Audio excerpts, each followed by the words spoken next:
Dalam era teknologi maklumat yang membuatkan bermacam jenis informasi dan data berada di hujung jari anda, generasi yang lahir selepas zaman milenium jelas bertuah kerana lahir ketika era teknologi boleh dikatakan matang dan sudah berevolusi secara lengkap. Dengan perkembangan ini, teknologi jadi semakin mudah diakses dan mudah dikendalikan oleh sesiapa saja.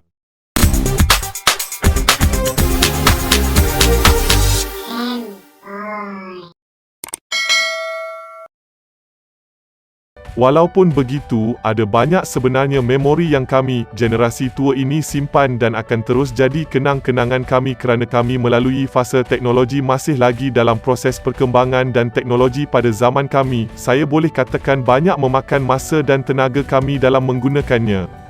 Berikut adalah perkara yang benar-benar menunjukkan berbezanya teknologi untuk kita mengakses media hiburan yang kita ada sekarang berbanding teknologi 20 tahun dahulu yang mampu membuatkan semua generasi sebelum milenium tersenyum riang. Nombor 1. Perlu bangun menekan butang di televisyen. Percaya atau tidak, beberapa belas tahun dahulu, hanya TV orang berada saja yang mempunyai alat kawalan jauh. Jadi, generasi sebelum era baru perlu bangun menukar sendiri saluran televisyen kerana butangnya berada di televisyen. Itulah sebabnya ada masanya kami malas, jadi kami biarkan sajalah. Yang bertuah ada adik. Adik adalah alat kawalan jauh kami pada waktu itu. Sebab itulah, televisyen sekarang semua butang disorok berbanding TV dahulu yang butangnya betul-betul di depan. Nak mudahkan adik tekan. Nombor 2. Hanya ada 4 saluran televisyen sahaja. Sebelum bermulanya siaran Astro atau pembekal siaran televisyen berbayar pertama di negara kita, Mega TV, kami hanya mempunyai 4 saluran sahaja selalunya. RTM1, RTM2 dan TV3. Kemudian ditambah dengan NTV7 dan TV9.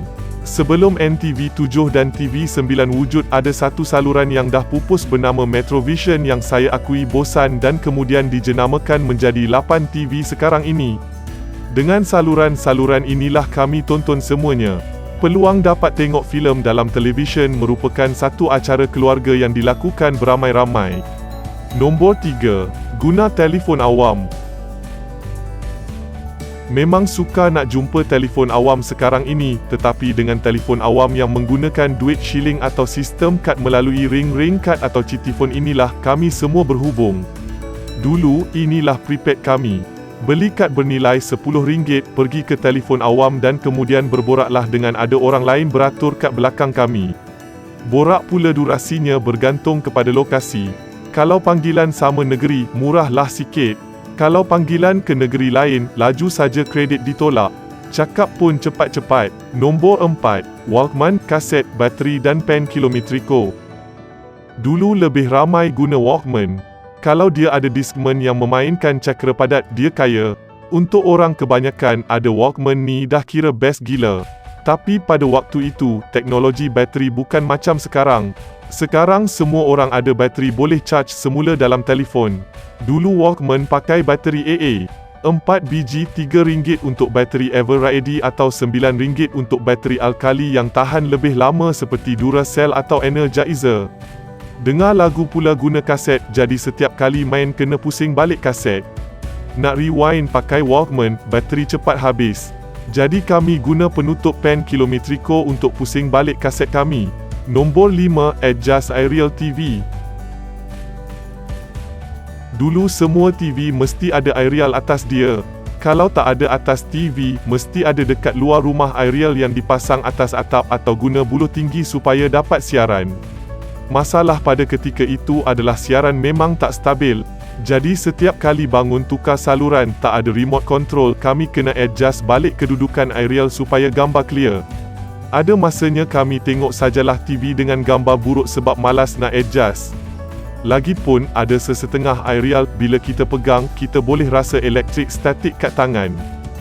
Nombor 6. Download satu lagu 2 hari. Pada zaman awal kemunculan format MP3 dulu ada banyak kedai yang jual cakera padat cetak rompak yang mengandungi beratus lagu dalam satu keping CD. Bagaimanapun, bukan semua lagu ada. Jadi, kebanyakan dari kami terpaksalah menggunakan idmat-idmat khas seperti Napster atau Kazaa untuk memuat turun lagu secara haram. Pada ketika itu, kalau sebuah lagu dapat dikecilkan sehingga 4 megabit memang cukup bertuah rasanya kami kerana selalunya untuk download satu lagu memerlukan lebih dari 2 hari waktu memuat turun. Dapat cukup satu album yang dicari, fail yang kami ada tu akan kami copy masuk dan bendalam CD sebab fail tu sangat berharga. Nombor 7. Tangkap gambar. Kami dulu, bila tangkap gambar, kami perlu tunggu roll filem habis ditangkap kemudian tunggu gambar dicuci di kedai sebelum dapat tengok gambarnya. Ada kepala terpotong ke, muka buruk ke, tak ready bergambar ke atau gambar blur, semuanya terpaksa diterima sebab dah tak ada peluang untuk bergambar semula seperti sekarang. Sebab itulah kalau anda tengok gambar kanak-kanak zaman dulu semuanya berdiri tegak, itu kerana takut nanti ada blur pergerakan yang akan mencacatkan gambar. Nombor 8. Cari siaran radio. Kalau anda pergi ke rumah-rumah kampung, pasti ada lagi yang tersimpan mini kompo yang menggunakan sistem radio yang kita kena cari sendiri pakai roda bulat besar dan tengok ikut meter frekuensi. Pusing cari radio yang kita nak dapat siaran yang betul-betul jelas ni pun susah sebab ada sesetengah radio tu sensitif betul dia punya roda. Kemudian bila dah bosan dengan radio tu, nak tukar ke siaran lain kena ulangi balik langkah yang sama sampai jumpa frekuensi yang kita nak. Nak dapatkan balik semula radio yang tadi kita dengar, pusing balik tombol tu dan cari balik. Terima kasih kerana menonton. Jangan lupa ikuti kami di channel Nengok TV.